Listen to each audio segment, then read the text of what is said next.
વલસાડના મરલા મોરી ફળિયામાં આવેલી નહેરમાંથી એક અજાણી વૃદ્ધ મહિલા અને અન્ય એક અજાણી વ્યક્તિની ડીકમ્પોઝ હાલતમાં લાશ મળી આવી। આજરોજ મંગળવારના આશરે સવારે 10 થી 11 કલાકના સુમારે રસ્તે જતા સ્થાનિકને નહેરમાં 2 જેટલી લાશ નજરે પડી હતી।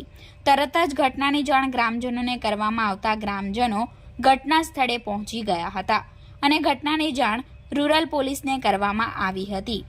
પોલીસને કોલ મળતાની સાથે જ તાત્કાલિક મરલા મોરી ફળિયા ખાતે બનેલી ઘટના સ્થળે પહોંચી બંને લાશને બહાર કાઢી ચેક કરતા એક અજાણી વૃદ્ધ મહિલા અને અન્ય એક અજાણી ડીકમ્પોઝ હાલતમાં લાશ મળી આવી હતી, જેમાંથી ડીકમ્પોઝ હાલતમાં મળેલી લાશની ઓળખ કરી શકાઈ ન હતી।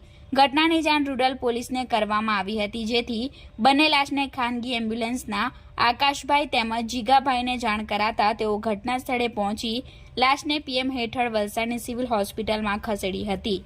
રૂરલ પોલીસે બંને અજાણી લાશના વારસની શોધખોળ હાથ ધરી છે।